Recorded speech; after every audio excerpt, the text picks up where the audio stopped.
आज जगह जगह पर देखें तो बहुत सारे चर्च मेरे अजीजों खड़े हो चुके हैं।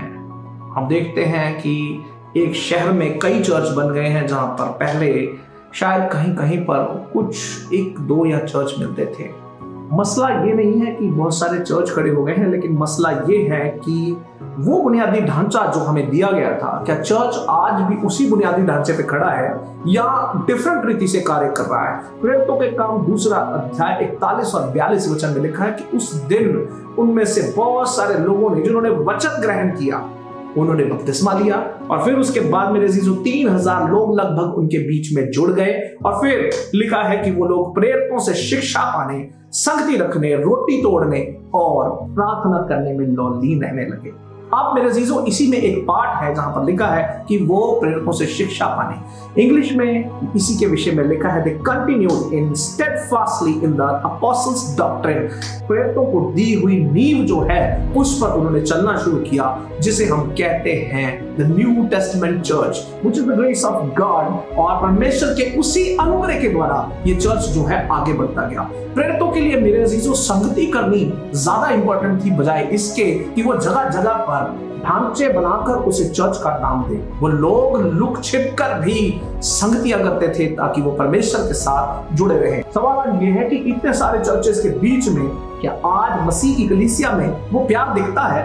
क्या आज मसीह की कलीसिया में वो एकता दिखती है? क्या वो यूनिटी, वो प्यार, वो एक दूसरे के लिए दर्द जो होना चाहिए वो है? जवाब है बिल्कुल भी नहीं। अब जब मेरे अजीजों हमारे अंदर एक दूसरे के लिए दर्द ही नहीं है, प्रेम ही नहीं है, किसी प्रकार से कोई कंपैशन ही नहीं है, तो फिर क्या ये वही मसीह की कलीसिया है जो बुनियादी ढांचे पर चलनी चाहिए थी और आज नहीं चल रही? इस बुनियादी ढांचे को आइए हम थोड़ा सा जानने की कोशिश करेंगे। तो लिखा है, और नगर की शहरपनाह की 12 नेवें थी। 12 नेवें कौन सी थी जो कि इन 12 प्रेरितों के द्वारा खड़ी की गई?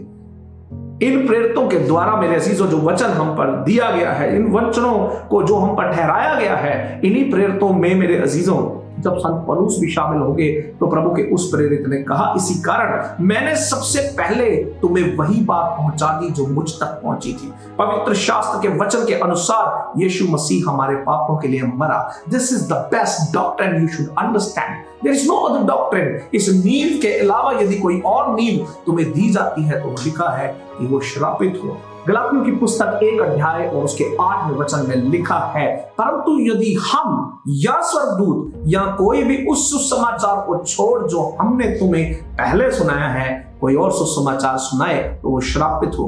तो मेरे अजीजों सवाल ये है कि आज जो जगह जगह पर डिफरेंट सुसमाचार सुनाया जा रहा है, क्या उनमें से बहुत सारे लोग श्रापित हैं? मुद्दा यह है कि उसे परखेगा कौन? आज तो बहुत सारी बातें हो रही हैं, इन बातों के बीच में हमें यह जानने की आवश्यकता है। अफसोस है कि परमेश्वर ने कहा ग्रेट कमीशन के तहत अपने पुत्र यीशु मसीह के द्वारा कि जाओ मेरे नाम से जाकर उनको चेला बनाओ और उन्हें पिता पुत्र पवित्र आत्मा के नाम से बपतिस्मा दो और उन्हें मेरी शिक्षाएं जो मैंने तुम्हें सिखाई हैं उन्हीं शिक्षाओं को सिखाना। तो क्या आज उन शिक्षाओं को छोड़ और शिक्षाएं भी इसमें आकर मिल गई हैं और उन शिक्षाओं के मिलने के द्वारा उस अर्ली डॉक्ट्रिन को जो ओरिजिनल डॉक्ट्रिन थी, क्या उस डॉक्ट्रिन के साथ छेड़छाड़ हो चुकी है? क्या क्रिश्चियनिटी आज बहुत बड़ी करप्शन में सफर कर रही है? आज मेरे अजीजों ये सवाल हम सबके लिए है। हमें ये जानना होगा कि जब संत पौलुस साफ साफ कहते हैं कि यदि हम भी या कोई स्वर्गदूत या कोई और anyone who comes with a different doctrine, और जब वो किसी और डॉक्ट्रिन के साथ आए, किसी और शिक्षा के साथ आए, he says कि वो श्रापित है, they are cursed। तो आज आपको जानना है, मैं मेरे अजीजों उन पासवानों के विषय में बात नहीं करना चाहता, उन चर्चेस के विषय में बात नहीं करना चाहता, लेकिन आज मैं यीशु की कलीसिया से बात करना चाहता हूं कि यीशु की कलीसिया आज क्यों ठोकर खा रही है। जानते हो क्यों? क्योंकि वो खुद उस परमेश्वर के पवित्र वचन को पढ़ने में सक्षम नहीं है। वो खुद उस वचन को नहीं पढ़ रही है, वो खुद उस वचन पर मनन नहीं कर रही है, वो खुद उस वचन के द्वारा जो इस संसार को देखना चाहिए वो नहीं देख रही है।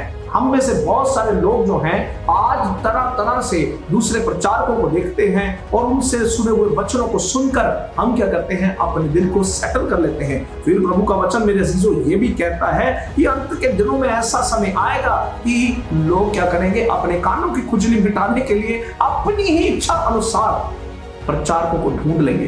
तो क्या आज हम कह सकते हैं कि वो अंत का समय आ चुका है कि जब लोग सत्य बात नहीं सुनना चाहते, वो खरी बात नहीं सुनना चाहते, वो करेक्शन लेना नहीं चाहते।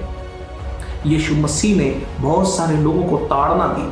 आज जब मेरे अजीजों जगह जगह पर ये बातें हो रही हैं कि भाई यीशु मसीह ने चिन्ह चमत्कार दिखाए, यीशु मसीह ने प्रचार किया, यीशु मसीह के द्वारा ये ठीक हो गया, यीशु मसीह के द्वारा वो ठीक हो गया, why are we not talking about salvation? Why are we not talking about कि यीशु मसीह ने बहुत सारे लोगों का मार्ग सुधार दिया। यीशु मसीह ने उस व्यभिचारिणी को जब ताड़ना दी तो उस व्यभिचारिणी ने व्यभिचार छोड़कर प्रभु यीशु मसीह की सेवा करने का निर्णय लिया। क्या आज के चर्चेस मेरे अजीजों उस बुनियादी ढांचे को जो यीशु मसीह ने उन प्रेरितों को दिया था, आज हम उसे फॉलो कर रहे हैं?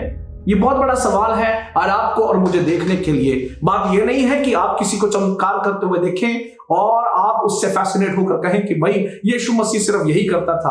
आज संसार भर में और स्पेशली इंडिया में, पंजाब में इस बात की व्याख्या की जा रही है कि यीशु मसीह चमत्कार है। चमत्कार है डेफिनेटली, चमत्कार हो जाना मेरे अजीजों, रिडेम्पशन आ जाना और मेरे अजीजों चंगाई आ जाना, ये सब उसकी मिनिस्ट्री का पार्ट है। He has given us a bigger and a better work to do, and that is to spread the good news of Jesus Christ। यीशु मसीह तुम्हारे पापों के लिए मरा, ये वो नींव है। इसी नींव पर हमें बात करनी चाहिए, बजाय इसके कि हम इसमें बात करें कि यीशु मसीह के पास आओ और हम आकर क्या कहेंगे, तुम्हें चंगाई दे देंगे। तुम यीशु मसीह के पास आओ और तुम्हें तरह तरह से प्रलोभन मिल जाएगा। तो मेरे चीजों, क्या ये लालच नहीं हुआ? क्या आज जब दूसरी अन्य जातियां हम पर दोष लगाती हैं कि हम प्रलोभन देकर उन लोगों को अपने पास बुला रहे हैं, क्या ये सत्य है कि हम ऐसा ही कर रहे हैं? हाँ, हो सकता है कि हम डायरेक्टली ऐसा नहीं कर रहे, लेकिन क्या इनडायरेक्टली हम ऐसा ही कार्य नहीं कर रहे?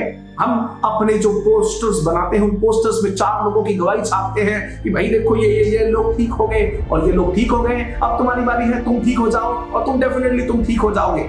अच्छा है, जिसको हीलिंग का गिफ्ट मिला है, प्रेज गॉड, बहुतायत से इस्तेमाल करे, लेकिन आवश्यकता है कि क्या उस डॉक्ट्रिन के ऊपर हम खड़े हैं या नहीं। वो डॉक्ट्रिन करप्ट हो चुकी है मेरे अजीजों, लेकिन आज समय आ चुका है कि हम उस डॉक्ट्रिन को फिर से जागृत करें, अपने जीवनों को उसी में ढांक दें। और मेरे अजीजों, सबसे बड़ा सवाल ये है कि हम इस बात को कैसे जानेंगे? सबसे पहले कि इसको आइडेंटिफाई कैसे करना है। गलातियों की पुस्तक 1 अध्याय 8 वचन में लिखा है कि यदि ये वचन तुम हमसे, किसी और से, किसी कौशल से और उस बुनियादी ढांचे के समान जो नहीं है, वो गलत है, वो श्रापित है। और फिर उसके बाद रोमियो की पत्री 16:17 में लिखा है, प्रियो, यदि उस शिक्षा के विपरीत कोई भी व्यक्ति तुम्हें वो शिक्षा देता है तो हमने नहीं दी, तो तुम उसे ताड़ लिया कर लो।